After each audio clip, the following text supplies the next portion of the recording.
Hey, what's up, everybody? I'm Nick Push. I just left the theater after seeing Indiana Jones and the Dial of Destiny, and oh boy, do I have some thoughts. I have no idea if I'm going to be on an island with my thoughts or if I'm going to be in the majority. Either way, I'm very interested to see people's reactions to this movie because there is a lot to talk about. Real quick, heading into this movie, I did have a number of concerns. I know a lot of people did. For me, seeing old Indy was a concern. Hearing about some of, possible woke stuff in here and whether that was going to be an annoying conversation on the internet after the movie was a concern. And basically just in general, Lucasfilm, their track record has not been great lately. So a lot of concerns with this, but this is still Indiana Jones. Raiders of the Lost Ark is my favorite movie of all time, so I had to see this. Indiana Jones may be my favorite movie character of all time. There's a few in there, but Indy's right near the top. So what did I want from this movie? Well, realistically, I knew this was not going to be Raiders of the Lost Ark, right? I knew it wasn't going to be Temple of Doom. I knew it wasn't going to be Last Crusade. It wasn't going to hit those highs of the original trilogy. He's fucking 80, guys. I mean, Harrison Ford is 80, and Indy's, 70 in this movie. But it ain't going to happen. We're not going to have the truck chase again. We're not going to have the tank chase again. We're not going to have the bridge scene from Temple of Doom again. Well, little homage to it. But we're not going to have all those. So what did I want? I wanted to see the character of Indiana Jones. I wanted them to respect the legacy of that character. And I wanted just that globe-trotting adventure again. Did it deliver that? Let's talk about it, because I have some thoughts. Before we get into this, guys, do me a favor, comment down below your thoughts on this movie. Did you like it? Did you hate it? Are you in between? Where do you stand on Indiana Jones and the Dial of Destiny? And do me a favor and hit that subscribe button, because I talk about a lot of movies on this channel. That being said, we are going to get heavy into spoilers on this. So if you have not seen this movie, stop this review right now. You can always come back to it and go check out this movie. So, before I get into the good, the bad, and things I didn't like, real quick on the plot. I'm just going to kind of quickly run through the plot so you guys know what I'm talking about. This movie opens in, the tail end of World War II. Indy has been captured by the Nazis. A de-aged Harrison Ford has been captured by the Nazis as Indiana Jones. And kind of wackiness ensues, as they always do in the openings of this movie. I'm going to get into my thoughts on the opening, but essentially, Indy's captured and they ends up on this train, and they think they have this artifact that they're taking back to Hitler, and it is a knife that, I think the knife that was used in the crucifixion to cut Jesus or something like that. Cool artifact, actually. I like that they went back to a Christian artifact there. However, it ends up being a fake. But there's a different artifact on there, the titular Dial of Destiny, or part of it at least, half of it. And it is extremely powerful. And you can go back in time with it, all kinds of different shit. And that ends up being on there, and there's a big chase where, Indy's running from the Nazis again. They've essentially lost the war at this point because it's the tail end of it, and they're hightailing back to the Fuhrer, back to Hitler, with this artifact. But Indy gets it, and essentially the artifact gets lost. Him and his buddy, who's like a little bit older than him, another archaeologist, they lose the artifact on this train chase, and then boom, we're transported back to, I believe it's 1969, which is present day in this movie. And we have Indy as a professor, and he's retiring, and he's kind of a sad Indiana Jones. He's drinking in the morning, he's got nobody. You see paperwork on his counter that him and Marianne are getting divorced.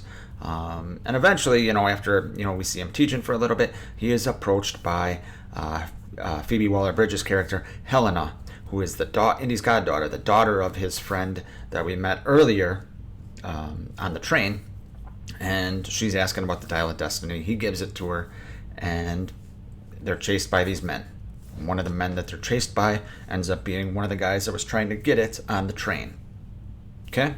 And all kinds of different wackiness ensues, and you end up in a parade where the parade is about landing on the moon, which is pretty cool.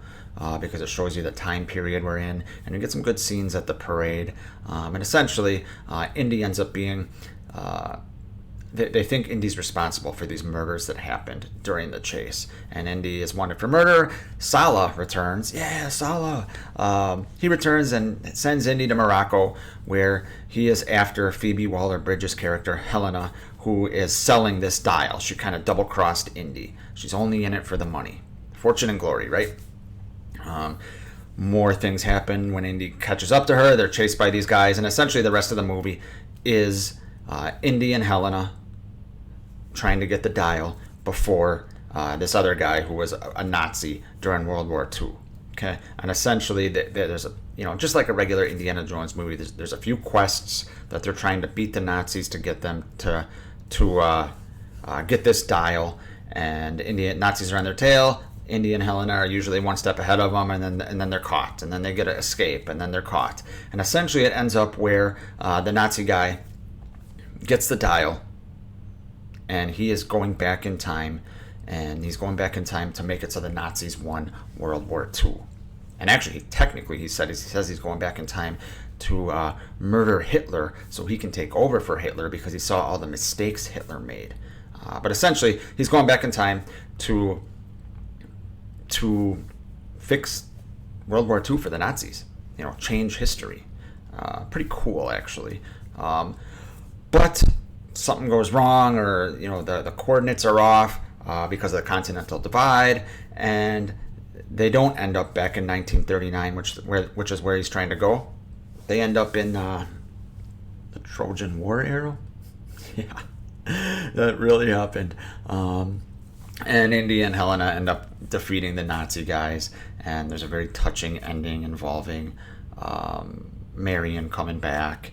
And at one point, Indy wants to stay in the Trojan War era, which I'm glad they did not do, because that would have been for me, that would have been like watching the end of Dexter, when Dexter turns into a lumberjack and he's just sitting there staring at the camera. I don't want to see Indiana Jones there. But anyway, that's kind of the movie. So let's get into the good. Let's get into the things that I'm mixed about, and let's get into the bad. I'm sure most of you are here for the bad. That's just the way these things work. But let's get into the good. Right off the bat, the title sequence. This is very minor, but I loved it. The title sequence, title card. They used the Raiders of the Lost Ark font. That is a nice fucking touch. Very minor. Doesn't mean the movie was good, doesn't mean anything. But when you see that right when it pops up, you smile. It's just a nice touch by Mangold or whoever was responsible for that. I liked that.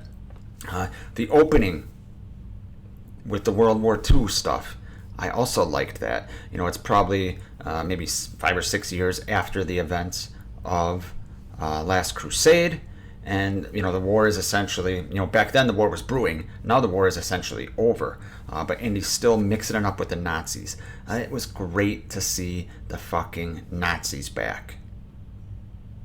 It was awesome to see that.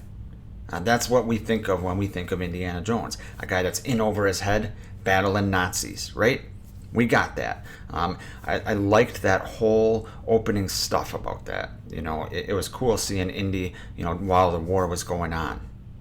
And I thought the de-aging, we'll talk about that in a little bit here. But we'll talk about that. But yeah, the whole opening scene with the Nazis, I enjoyed it. And in fact, I remember, as it was wrapping up, I thought to myself, while it was going on, I was like, man, I wish the whole movie could just be like this. I know that'd be expensive as hell, but I wish the whole movie could be like that. It was nice to see. It was fun. Next thing I liked, Harrison Ford's performance, I thought was outstanding. Absolutely outstanding. He's my favorite actor of all time. He just is. So many iconic performances. Number one for me is the Indiana Jones character, and it was nice to see him step back into that role. Now, we see him in a different point of his life than we're used to. I don't want to see old man Indiana Jones. I never did.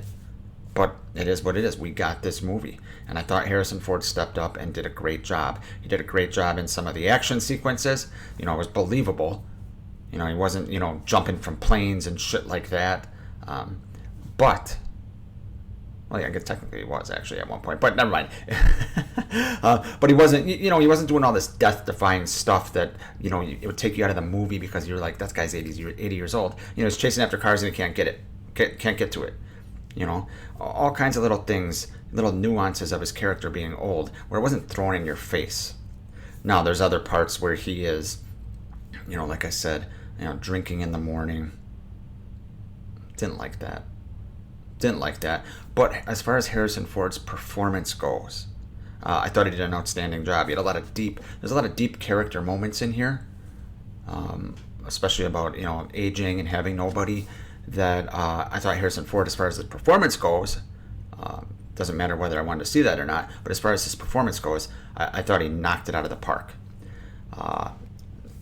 Next good is James Mangold. I thought he did a great job as a director.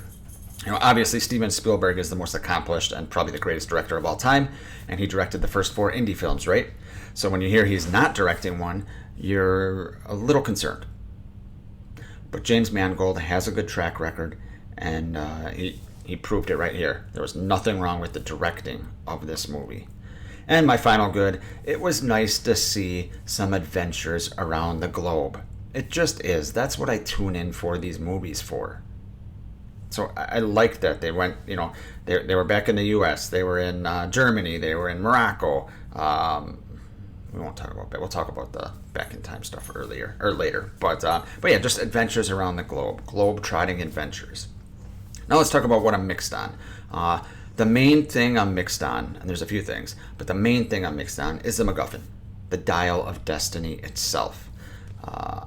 Call me old-fashioned. I like the Christian artifacts, whether it's the Lost Ark, the Ark of the Covenant, or the Cup of Christ, right? I like those. Dial of Destiny, I'm mixed on it because on one hand it's fascinating because it's all about mathematics and things like that, and it can be realistic. It's kind of, but it can be realistic, as far as all these mathematicians and things like that. But on the other hand, it doesn't have the same gravitas as, the Ark of the Covenant. Now, the alien skull, 10 times better than that. I think it's even better than the Shakara stones from Temple of Doom. So I'm mixed on it. It could have been a much worse choice for them, but I would have liked something a little bit more to do with like Christ and things like that. That's just what I think of when I think of Indiana Jones. But so I'm mixed on it. The other thing I'm mixed on is Helena, Phoebe Waller-Bridge, the character herself. At the early on in the movie, she's not very likable. Because she's essentially being mean to our title character, Indiana Jones, which is who we tune in to watch these movies for. Eventually, I warmed up to her. I get it. She was, fortune and glory, just like, Indy in Temple of Doom and early on in his life, all about, the glory and the fortune. I get it. They didn't throw it in our face as much as they could have with the way her character was at the beginning, but still, I didn't warm up to her as quickly as I wanted to. And the two other things are the CGI and the de-aging. I'm mixed on the de-aging. In some scenes it looked great, and sometimes he's moving around, and you can kind of notice it a little bit. But overall, I think it was fine. And the CG, I'm mixed on because, look, it's 2023. We know we're going to get CG in these movies. I thought some of it was very well done and hardly noticeable, and some of it, there's a scene with bugs where it's not even, like, you're supposed to be, like, grossed out. You're not grossed out. You know it's fucking fake. So, it wasn't as bad as Kingdom of the Crystal Skull. It shouldn't be, because that was, 14 years ago or whatever the hell it is. But it still was not great. Don't even have the bugs in there then. And a couple of the car chases, you know there's a green screen back there. It's like you're watching a Fast and the Furious movie. And, when I watch Raiders, I know that's a real tangible item that he's on. So I would have liked to see a little less CG. But overall, I won't complain too much because it wasn't like Crystal Skull. Two bad things. One I already kind of touched on, and that is seeing old, sad Indy. Not something I want to see. Like I said, we are never going to get Raiders Indy. Just wasn't going to happen. He's fucking 80, right? But I don't want to see him drinking in the morning. I don't want to see him, almost in tears because he's got nobody. Like, I get it that that's a realistic part of life. Totally understand that. And that's probably what would happen to his character, right? Doesn't mean I need to see it. So I just didn't like that. I could have done without that. And lastly, the thing that I probably didn't like the most was that they went back in time to like the Trojan War era, and Indy wanted to stay there. I just didn't like that. It was going too far. And I know in this franchise, we've had things that have gone too far, right? The Ark of the Covenant, the ending scene, guy's face is melting off, don't look, Marion, don't look. Temple of Doom, the guy's getting his heart ripped out. The whole like bridge scene in Last Crusade, the leap from the lion's head, all that, is pretty outlandish, right? But this is on another level. I'm sorry, it just is. You're going back in time 2,000 years because of some metal dial you have, and then they're actually witnessing a Trojan War. That's one bridge crossed too far for me. I would have really hated it if Indy stayed there. Thank God they didn't do that.